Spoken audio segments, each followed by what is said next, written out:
That's commitment. Need that. Appreciate you guys being here. We'll let you get us started with a statement and we'll get going. We need more snow. I'm unbelievably happy for our players. It's been a tough road to hoe here for pretty much since November ended, to be honest. We've had some success, but it's been spotty, and we've had a lot of moments where we're scratching our heads trying to figure it out. But tonight, what they showed is that they've continued to work and believe in each other, and they've continued to work and believe in our staff, and they played really good for about 35 minutes or so tonight. It was about a 2.5-minute stretch in each half where TCU played really well, and we didn't handle it at the moment, but we responded both times, and that's this response that we haven't been having in the first 5 weeks of conference play. So I'm really proud of them and happy for them to finally get a win, and look forward to learning what we can and moving on. Isaac talked about how in that second half, the guys were talking amongst each other to prevent the collapse and saying, we're going to learn from our mistakes. We're not going to do that. How did you see them motivating each other tonight? Yeah, I heard that in a lot of the timeouts, and it was a collection of guys. Basically everybody who wasn't playing was engaged from a verbal standpoint, what they saw on the court and how they could help their teammates, and the guys on the court were taking ownership of the mistakes that were happening. And once those two things begin, you got a chance to really build. So it was a collective effort from everybody. But I do want to point out, because I think I wouldn't be doing my job well if I didn't, that D. Mitchell was the MVP of tonight's game, as well as Isaac Likely played. And we certainly don't win if Ice doesn't play as well as he played from a number standpoint. But D. Mitchell, I don't know the last time he got in a game where it was in the balance.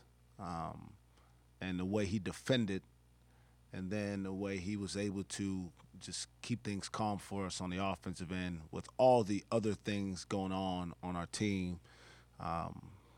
Plus 18 without taking a shot, pretty hard to do. I don't know if that makes any sense to anybody in here. It means that we were 18 points better than TCU when he was on the court.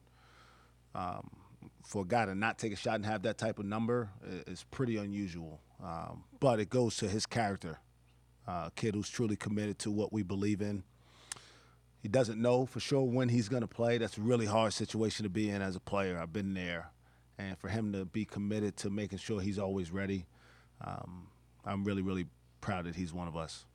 What went behind that decision to play him some more? What had you seen in him in practice leading up to this? D's always been a guy who's brought the right attitude every day. He doesn't complain about anything. When he doesn't play for 5 games, he shows up the next day in practice trying to help our team get better. Never questions anything our staff does or tells him. And when you do that, things work out for you. They really do. Message to our team was just give of yourself. Give whatever you can of yourself, and it'll come back to you. And I think he's a great example of that. He's a kid who gives, and when it's time for him to perform, that guy upstairs doesn't forget. He's shining a little light on him today. How big was it to see your team play like this, after finding out that Lindy Waters, wasn't going to be able to go? It's it's part of the deal. I honestly thought he was going to play. He didn't practice Monday, and then practiced about half of the time yesterday, and then went through shoot around pretty much full go. And I misspoke in my pregame news conference because I was even gonna still start him, and I announced that he was starting on the pregame show, but he got another evaluation from our trainers and doctors after shoot around, and then I got a call about 30 minutes after shoot around. I was home just kind of getting my mind right for the game that wasn't comfortable yet. My job here is to protect these kids, and so we're not going to play anybody who's not as ready as they possibly can be psychologically. He's got a nose issue. He's got to get a mask. He's going to have to play with a mask whenever he does come back, because I think his nose is broken somewhere. I don't know how severe it is, and so he wasn't comfortable with just the physicality of the game. But the way our team responded is how a team's supposed to respond. We're 22 games in, and everybody who gets an opportunity to play has to be ready. And tonight it was D. Mitchell, it was Keelan Boone, because not only Lindy's out for sure, Chris Harris, who's starting in his spot, plays 5 minutes and he's out. Don't know how severe his is. Don't think it's as severe as maybe it looked. But that's why you try to build depth for situations like this, so you can try to manage games. But the credit goes to the players. They respond the right way. They care enough about each other to try to pick up the slack when one guy's down. What went into Anderson not playing? Avery took a pretty big fall in practice about a week and a half ago, and has been getting treatment pretty consistently. He's been trying to play through it. And today, after treatment, he didn't feel comfortable. He told me right before shoot-around today that he wasn't sure he could give us the best that he had. And I'm never going to play a kid who's injured, regardless of the situation. My job is to make sure that these kids know that we care about them as people first, and we're not just going to use them to win games. And obviously he could have helped us today, but it was in his best interest to not play today. And when he's healthier, when he feels more comfortable, he'll have another opportunity maybe. Was that something with his back? The other day in practice, he kind of looked like he was maybe. Yeah, so he's got a little bit of a bruise, kind of. I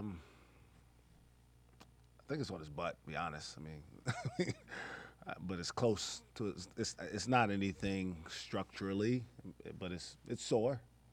College basketball's a grind. It's a hard season to go through for a young guy. So he's just a little banged up right now, and I'm glad he was still engaged with his team and helped us as much as he could from a vocal standpoint. With all those injuries, you also had foul trouble going on at the time. Caleb comes in, provides a spark. What did it mean to see Caleb come in and dive for that loose ball and a couple putbacks and things like that? It means a lot. These kids, I don't want to throw a pity party for them because I don't allow them to feel bad for themselves. But what they do isn't easy. What they're asked to do isn't easy. And when they don't do it well all the time, they get criticized for it. That's part of the deal. I wish they didn't. I wish it would all be directed towards me because I'm the professional here. But the truth is, he's been up and down. He hasn't had it all the time for us because he's still learning. But again, the type of plays he made today weren't just this, he's a great talent. They were effort related.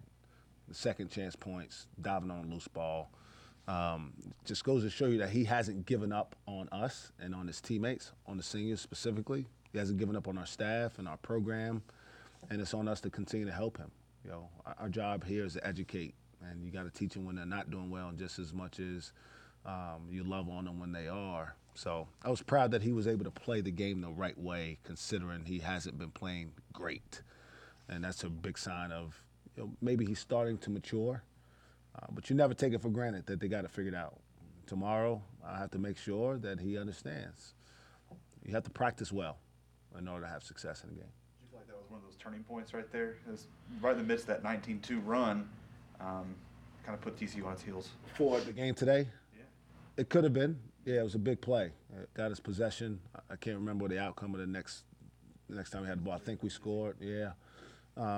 So, yeah, it helped in the moment. Whether he's got the corner turned as a general concept, I don't think so, and that's okay. He'll get there, and we'll make sure we help him as much as we can. Yeah. You talked about Desmond Bain being a headache for you guys in previous games. How did you like the way you guys were able to defend him today? Yeah, Ice would get a lot of credit for his offensive production today. That's a pretty good stat line. Somebody told me that Juwan's the last guy. I sat there for a lot of those games. It was a lot easier coaching when he was running the team, let's be honest. But his defensive effort tonight was outstanding. He was the guy asked to guard Bain most of the game, and to be able to do it on both ends of the court is what makes him unique. And so thankful that he set the tone for us and made it hard for Bain to get a ton of good, comfortable looks. And then obviously some other of his teammates came over and helped him when he did get broken down. So it was a great team effort. He's a tremendous player. He'll be in a conversation for Player of the Year in the league. Not sure he'll win it because obviously it usually goes to a team at the top of the league, but he'll certainly be an All Big 12 type player. You guys face guarded him for much of the night with ice, and then what kind of gave you the confidence to put Keelan on them there for a little bit? He's got that ability. You know, his greatest asset for us, regardless of the 2 threes he made today, is his length and ability to be a disruptive defender. So a lot of the reason he was recruited here, he knows that, because of his ability to defend multiple positions. He's got a lot of pride on the defensive end. Just got to get stronger and learn where he's supposed to be all the time. So I've got confidence in his ability to become a big-time defender for us in general, and tonight was a great opportunity to show him that. With a couple minutes left, TCU cut the lead to 10. But after that, you guys made like 10 straight free throws. How crucial and how nice was that to see the guys make foul shots when needed it late? It's huge. We shoot free throws every single day, and I mean, when we miss them, I'm sure our fans don't think we ever shoot them, and that's okay. I mean, I don't understand when we don't make them as much as we shoot them, but we have good shooters. The 2 guys who probably have struggled the most early in their careers, Ice and Yor, have become much more reliable free throw shooters for us. Thomas missed 2 that, like, you know, things happen, man. Like, it's a weird game sometimes. But yeah, it was a big part of why we were able to close out the games, because we stepped up there with confidence. Guys played with a lot of courage tonight. D. Metro leading the charge there and went out there and made a decision that they weren't going to be denied. Going with the face guarding, back to Bedlam last week. That's something you did with ice on Brady Mankin in the second half, and it worked pretty well then too. Do you think that's something you may go with in the future, having ice face guard their best player? Yeah, I mean, it's always an option. Each game kind of is its own entity, so you kind of have to figure out what's going to give you the best chance to win. And if that's face guarding somebody, then that'll be ice will always be an option for that. But game to game, we don't try to predetermine that as a philosophy, because every team has different parts, you know. So it's an option for us, yeah. Thomas's minutes have kind of gone down as of late, but what did you think of his performance whenever the team really needed him with all the injuries and stuff? I thought he did terrific. He still kind of wants to prove that he can handle the ball a little bit more than I want him to. I'd rather him just shoot it every time he touches it, to be honest. Like, literally, every time he touches it. If he can see the rim, I want him to shoot the basketball, because he's got a pretty good chance of making it. I mean, he's career 42% three-point shooters, pretty good clip. So, but he's a senior, and we trust him. He's been through the wars with us. And, you know, that's what happens. You need your seniors if you're going to have success. You need them to play as well as they can every night. And I'm glad to see him and Cam really, really stepping up their leadership, especially in light of what Lindy's going through right now. How does the tree metaphor continue now? Well, it continues. I mean, I think it's really, really trembling, but it may be still hanging on by a thread. You know, Saturday will be a great opportunity to really knock it down. We're going to keep chopping, though. And when it's down, we're going to keep chopping then, too, because this tree's been a thorn in our asses. You know, you talked about you felt your team didn't do adversity well in game. Well, they started off shooting 7 of 11, and then they missed 7 of the next 11. How did you feel the way that they handled the adversity, and then even in the second half? Yeah, that was a big moment for us. That's why I called the timeout pretty quickly to start the second half. Those are the moments we haven't been handling well. I mean, a lot of these games have kind of gotten away, and the end margin looks, I get it, man. People see the score. It is what it is. But there's been a lot of these games where it's a 4-point game with 12 minutes to go, and the team goes on a 10-2 run, and now it's 16. You know, that happens. And those are the moments where you can really give yourself a chance to win, or you can get yourself in a position where, you know, it really looks bad. Tonight was the first night that I felt like we really responded in league play.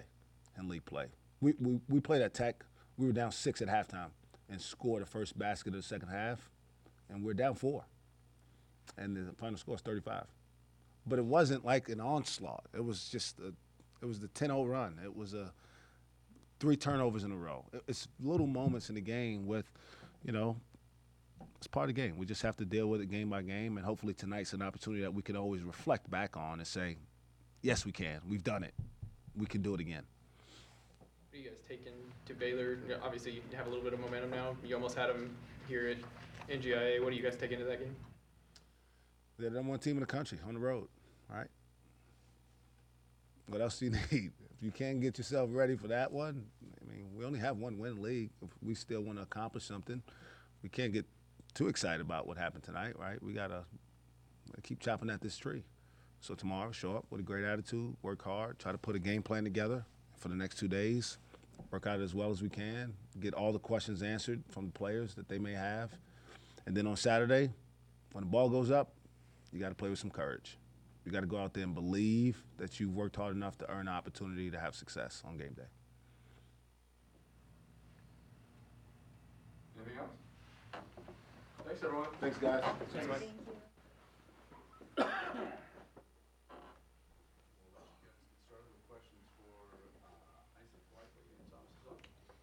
For either of y'all, just how does it feel to get your first Big 12 win this season? It feels good. It feels like we finally got a win in the win column, and we worked for it. And we also believe that it's the first domino of many. We felt like we just had to get one, and hopefully it trickles off to a couple. Has it come close to double-doubles before, but does it feel nice to finally have one on your belt? I mean, I can't really explain the feeling. I kind of just feel like it's just kind of like it is what it is to me type of deal. I mean, I don't play really just for my stats. I'm just glad that we came out here and got the win today. That's what makes me feel really good. What do you guys think was the major thing that did make the difference in this game? Our effort carried on to the second half. I feel like a lot of games this year, especially in the conference play, we've had a great first half, and then second half we came out there flat. Today we started off slow in the second half a little bit, but we've learned from our previous mistakes, and so we was able to catch ourselves and amp it up. And not luckily, due to our hard work, we was able to finish off the game. That spurt from Caleb there, he dives for the loose ball, leads to a three, has a couple putbacks. How'd that kind of spark things? I mean, it's great. We pride ourselves as a unit. When one guy steps down and another guy comes in, that they're going to provide a spark and up the ants, the tempo and the competitive spirit within the game. They're going to up it. And Yor's playing great, and then when Yor needed a break, when KB steps in, he took that great play that Yor was doing and even upped it even more. And when one guy steps down or one guy needs a breather, we feel like we have a strong unit where someone can come in and do the job as well. 7 of your assists came in the first half. What were they doing defensively that was allowing you to distribute the way you were able to do? To be honest, I felt like they was really challenging us to make plays off our ball screen, me and Yor. And so, I mean, if people was going to stay hugged up on Diz, I just lobbed it over the top to Yor. And then once they adjusted to that, I was able to get in the lane and just really find people that was moving around. And then definitely us getting stops in transition, we was pushing it. And shooters like Diz and Keelan that was hitting, not getting to the spots they need to get to hit shots. In the first half, you had a no-look to Yor where you're looking to Keelan in the corner. Is that probably one of your favorite assists so far? I don't remember the play. Was in the first half? Okay, somebody's going to have to show me that. Okay, yeah, somebody's going to have to show me that. I want to see that for sure. How about that block on Bain? Did you like that one? Oh, yeah, I remember that play. Yeah, I did like that play a lot. I like that play a lot. I thought he was going to get it off. He has a high release, but. How important was your assignment against Bain, and how much did you not want a repeat of last month's loss to TCU? I took a personal pride coming into the game, guarding him, and I feel like I did a really good job. But, it wasn't just me that slowed him down. My team helped a lot too, showing on certain down screens, picking them up in transition, different things. It wasn't just me. It was a team effort. So we all came out here today and did a good job on slowing him down. Thomas, your points per game have went up since you've been coming off the bench. How has it been just embracing that role and being that spark that they need? Whatever the team needs, I'm willing to do. But I kind of can like sneak into the game and see the flow of the game and see where I'm gonna get shots where guys are helping off when Ice and Yor are doing their ball screens. I don't know. I think I'm just finding a good rhythm right now, and my teammates have done a great job finding me and setting great screens. Playing with a point guard like Ice makes my job a lot easier. So kudos to him. Was tonight a little bit of a gut check? You don't have Lindy, Avery, Chris gets hurt. During that spurt in the second half, too, you've got 2 guys with 4 fouls. Jor has 3. Is this a gut check moment? I wouldn't. I don't know if I want to say a gut check moment. I mean, it was a back against the wall. What are we made of? But I think we pride ourselves this whole year on having guys that can step up when guys go down. That's how we practice.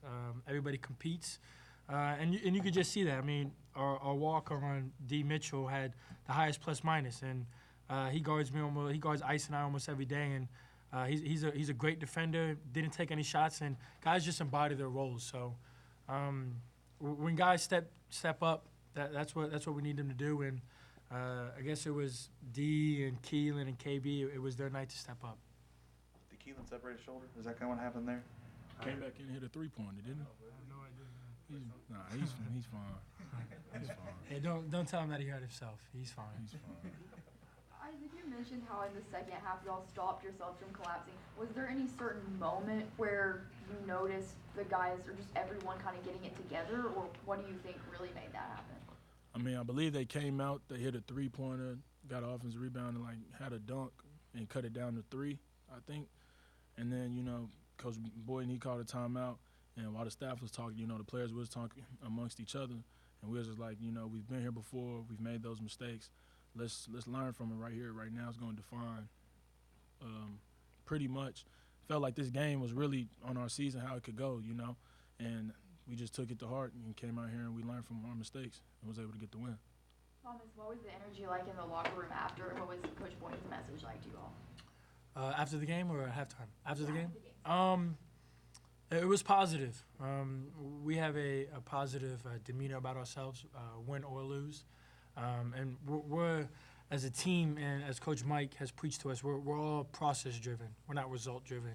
So even though that we got the win tonight, we still need to go back to the drawing board, learn from our mistakes, and practice tomorrow and continue to compete with urgency and stuff like that. So we were obviously happy to get a W, but make no mistake, we're all about the process. So we feel like this is the first domino that's going to trickle off to some more, but the process is what led us to this W. You guys almost beat Baylor here. Now you go to their place, coming off a win. Is that kind of good motivation going into their place? I mean, if showing up to the #1 team in the country, if that doesn't give you enough motivation, I don't know what will. They're a great ball club. They're well coached. They have a lot of weapons. But we feel we're very confident and we're very positive, and we go into every game 0-0, and we try to out-tough and outplay and just compete as hard as we can, and hopefully the ball falls in our favor. But if they don't, we'll continue to do it. Anything else? Thanks, everybody. We'll have Coach in here in a second. Thanks, guys. Somebody tagged me in that.